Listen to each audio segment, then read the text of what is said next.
Call to order the city council meeting July 14th, 2020. We stand with the pledge of allegiance. Please surrender of your heart. I pledge allegiance to the flag of the United States of America and to the republic for which it stands, one nation, under God, indivisible, with liberty and justice for all.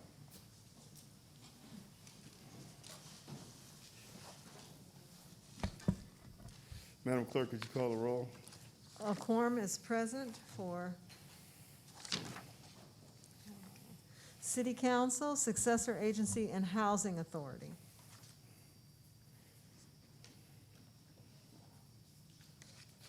Any persons wanting to discuss any item on the agenda may do so at this time.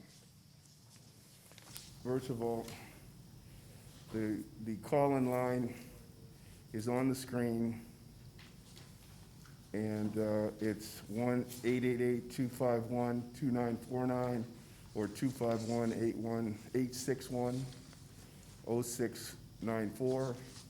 The access code for both is 739-4863 pound. Operator, are there any call-ins?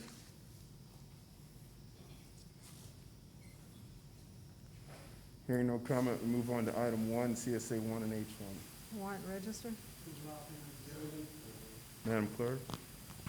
City Council, Successor Agency, and Housing Authority members: Dodson. Aye. Padilla. Aye. Morales. Aye. Franklin. Aye. Mayor Chairman Butts. Aye. We do have. Excuse me? We do have. All right. Caller?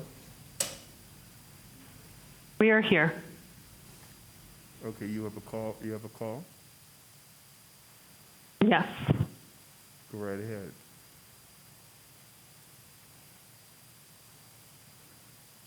We have several callers on the line. No questions or comments at this time. Thank you very much. Madam Clerk, what's the next scheduled matter? The next scheduled matter is a public hearing to consider extending the moratorium established by ordinance number 1915 up to an additional 180 days on any self-storage facilities in the city or upon the effective date of the self-storage facility ordinance. Has the notice of the hearing been given in the time, form, and manner as required by law? And do you have the affidavit on file? Notice has been given and affidavit is on file. Have any communications been received? No communications have been received. Are there any persons present that wish to address the city council on this matter? Operator, are there any persons present? Okay. None. Okay, well, you can give a staff Not report. on this.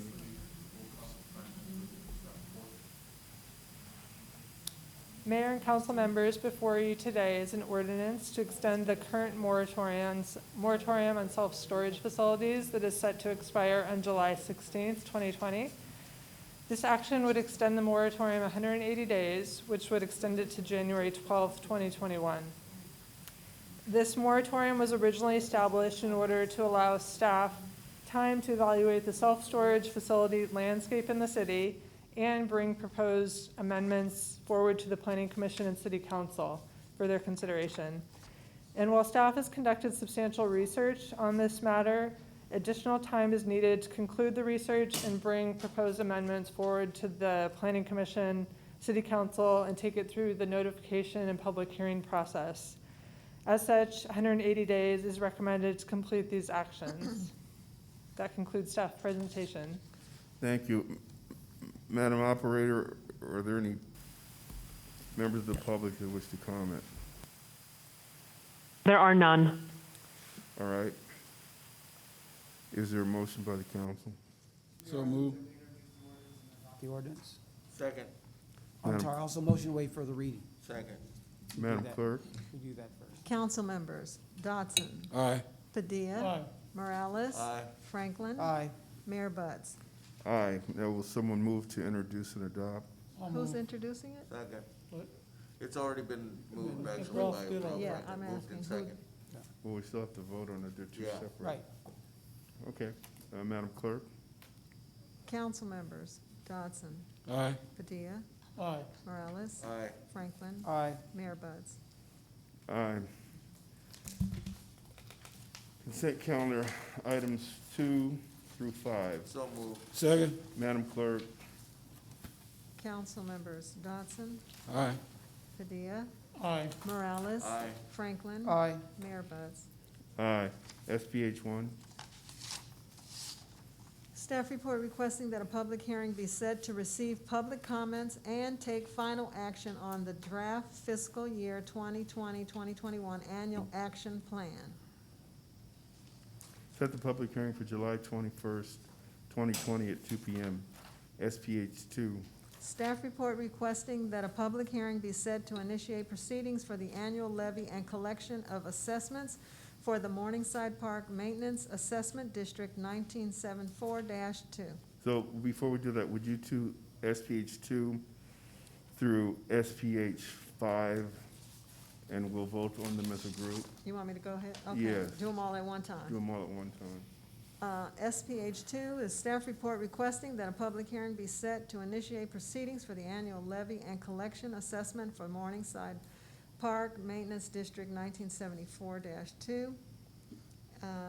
SPH 3 is staff report requesting that a public hearing be set to initiate proceedings for the annual levy and collection of assessments for the in-town Maintenance Assessment District 1975-1. SPH 4 is staff report requesting that a public hearing be set to initiate proceedings for the annual levy and collection of assessments for Inglewood Street Lighting Assessment District number 1980-1. And SPH 5 is staff report requesting that a public hearing be set to initiate proceedings for the annual levy and collection of assessments for Darby Dixon Maintenance Assessment District number 1987-1. So move 1, 2, and 3 on SPH 2, 3, 4, and 5. Second. Second. Madam Clerk. Council members: Dodson, Aye. Padilla, Aye. Morales, Aye. Franklin, Aye. Mayor Buds. Aye. A1.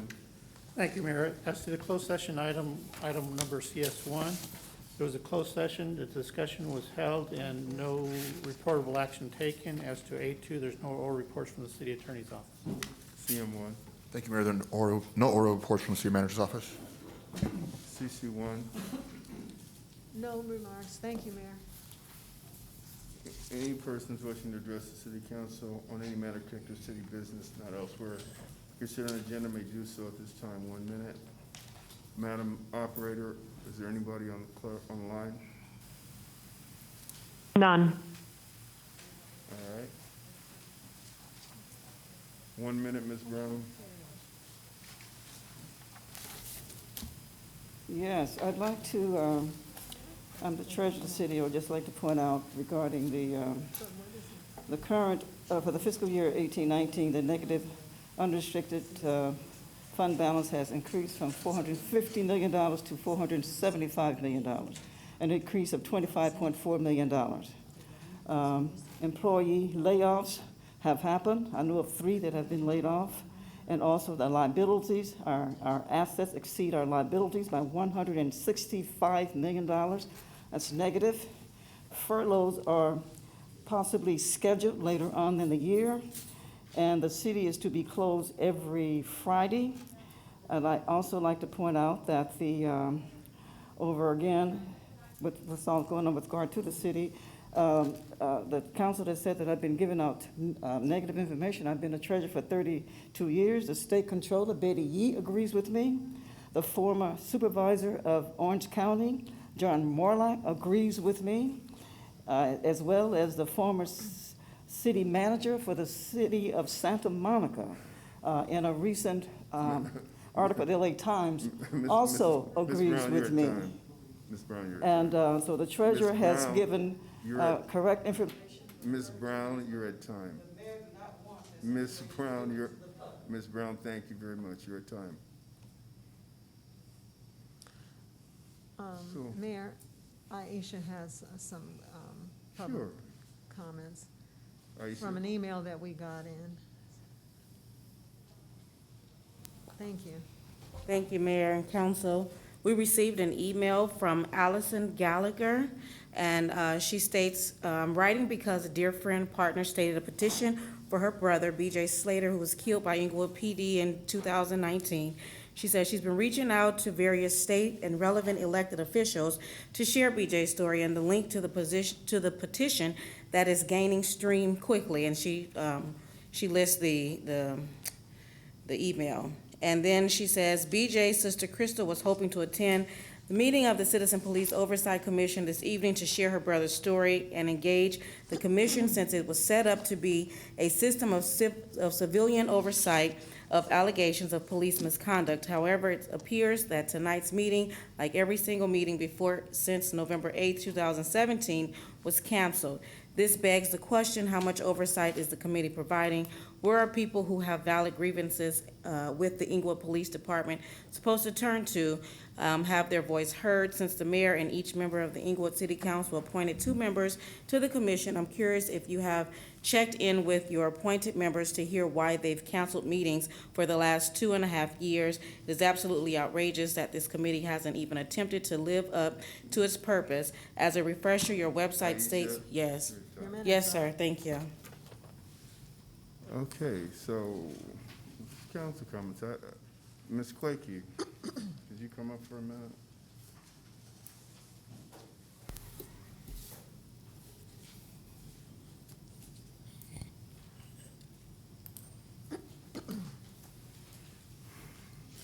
Now, the unrestricted fund balance, the general fund unrestricted fund balance, describe what that is.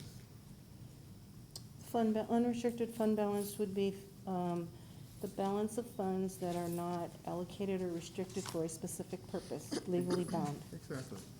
Now, Ms. Brown, don't you do that, please? Now, so is that at a negative 24 million, is Ms. Brown? Pardon? Has that declined 24 million, as Ms. Brown stated? The unrestricted, I Yeah, the believe the unrestricted numbers, fund balance. I believe the number she's referring to could be the unfunded liability section, Absolutely. which is in the But long we'll, term. but we'll get to that. Okay. But I'm asking you what she said, the unrestricted fund balance. She's a treasurer, she's a doctorate in accounting. So now, the unrestricted fund balance referred to, is that, Ms. Brown, Ms. Brown, is that Is it a negative? 24, has it lost 24 million? No. Okay, now, when it comes to the CAFR outlines what? The totality of liabilities, unfunded and otherwise, is that right? Correct. So let's explain to people what an unfunded liability is. First of all, is that a real number or is that a projection? It's a projection. Okay? Let's take, for instance, excuse me.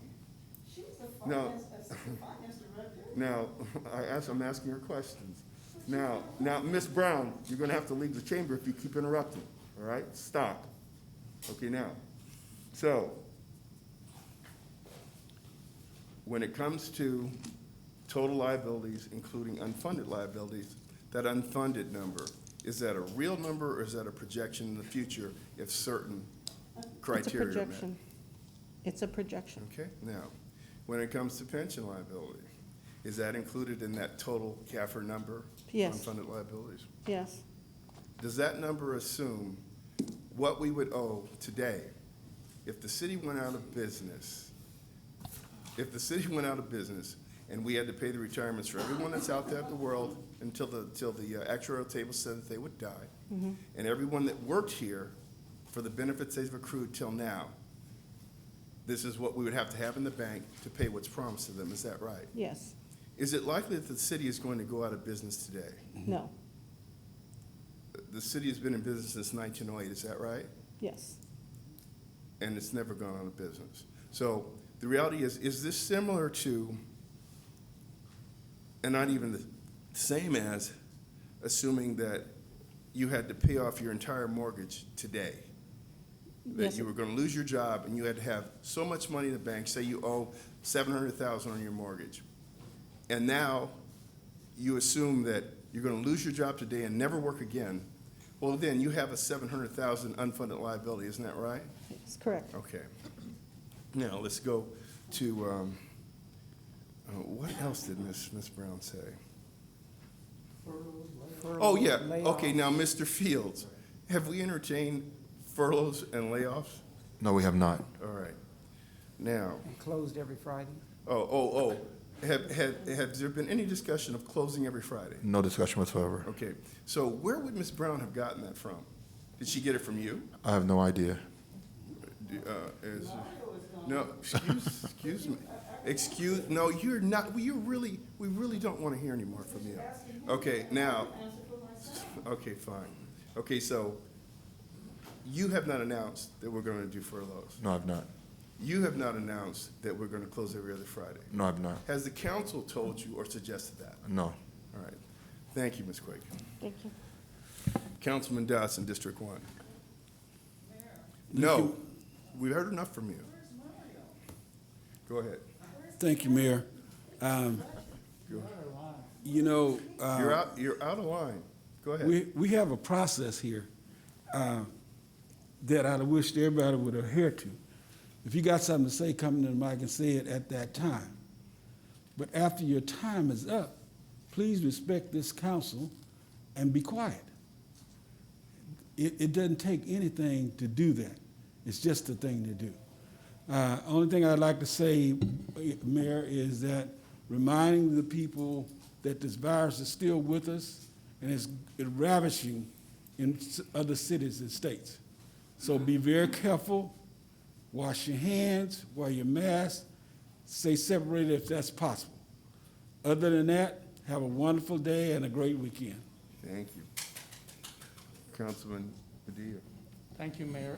And again, you know, it's unfortunate when we have somebody come up to a microphone to spread stuff that's not even accurate or true, and that person is in no decision-making position that would know that. She doesn't get involved in those decisions. So she gets up and she speaks like that, and then you left her purse. She left her purse on the ground, so if security, if you guys. Let her touch So the thing is that she comes up and she talks about stuff that she's not even in the decision-making position to talk about that stuff. You know, and she does it like she's the wizard or something that's gonna be able to make that decision, and that's not accurate, and it's not true, and it spreads mistruths. And that's very unfortunate, and then to come up, and when other people are speaking, to interrupt those folks, that's not necessary, that's not the way we do things. When she's up here, we let her talk, let her say what she's gonna say, but we're gonna correct it. Like I said last week, we're not gonna let folks come up here and talk trash and then not hold them accountable for what they're saying. And she needs to understand that. Furloughs, layoffs, closing every Friday, I don't know where she's getting that from. You heard, it's not coming from the city manager or none of us up here on the dais. We haven't heard anything. So that being said, you know, and again, it's unfortunate we even have to address that. Was there ever police? I do want to thank Inglewood Park Cemetery, their CFO, Rick Miller, and their community outreach folks, Monica Bracho, and all the folks at the cemetery that contributed cans of food that all were donated to the St. Margaret Center right here on Inglewood Avenue to help those families in need.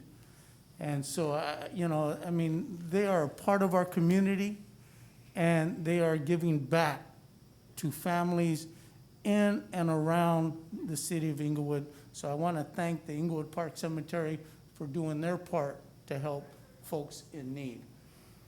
Mayor, if you could please close in the memory of a very good friend of mine's father that passed away on Saturday morning, Gustavo Ungo Sr. We all called him Bevel. And it's funny because I couldn't even think of his first name other than Mr. Ungo, you know? But man, a legend. They did so many for our young men and women. And just want to, let them know that we're continuing to keep them and their family in our thoughts and prayers. That's for Mr. Gustavo Ungo Senior. Thank you, Mayor. Councilman Franklin? Yeah, Mayor, and let me give you your props for chairing this meeting, particularly when our meetings are being disrupted. What's more important for me is identifying we're not creating any kind of panic, city manager or this council, that we're putting fear, that we're talking about layoffs, furloughs, and closures on every Friday.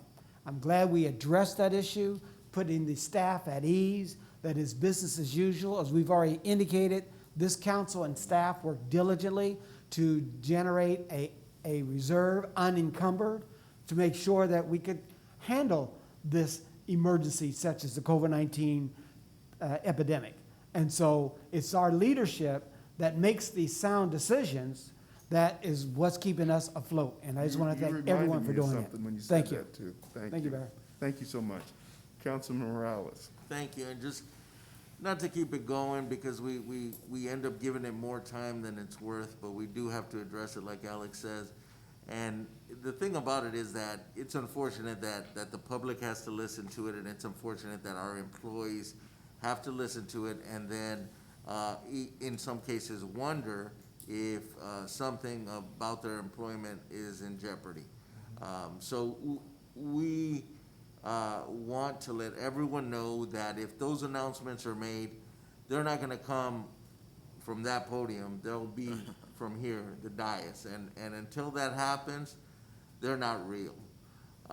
So, God be with Ms. Brown, hopefully she gets better, but the truth of the matter is, this continues to be a very valuable meeting and part of our efforts on a daily basis. So that being said, Mayor, I would also like to reiterate the closing in memory of Mr. Gustavo Ongo Sr., Bevo, like Alex said, and we all know his son, and we all know that his family over the years has really been part of the community, both accumulating property, but just having such real endearment within the city and helping a variety of groups, sports groups, nonprofits, just nonstop, and they continue to do so. So may he rest in peace. Thank you, Mayor. Okay. And I want to thank all of you. I want to thank you particularly, Councilman Franklin, because you reminded me of something that's very important that I didn't address. Now, you heard Ms. Brown get up and say, where is such and such, where is such and such? One of the employees that she mentioned is out on illness leave and has HIPAA protections about her status. And so for her as an elected official to get up and mention someone's name that she admittedly doesn't know where the person is and extrapolate that to a layoff is unconscionable for an elected official. That's something you would expect from a gadfly. And then to mention the former city manager of Santa Monica statements who stepped down with 1 day's notice because they found themselves $75 million upside down before June in Santa Monica, that was a precursor to laying off over 200 people with more to come in the next fiscal year. To use that person as a standard for our city is outrageous. I will tell you definitively, this fiscal year, the one that ends and starts, the next one starts in October, we're not laying anybody off. Now, we do have enough reserves so that we don't have to do the things that she talked about. We'll wait till the end of the first quarter of next year, and we'll see where we are. We'll see where COVID has our revenues. But right now, we're good. And so for someone that's an elected official to get up and try to start panic, I don't believe that. Again, to compare us to Santa Monica as though a city manager that resigned suddenly because of the fiscal situation there is somehow the judge of us is incredible to me. So I definitely want to close the meeting in the name of Gustavo Ogo Sr. I knew the family very well. I've known them since I came back to Inglewood. Great family. The man is definitely a patriarch. And with that, we're adjourned. Thank you very much. Thank you.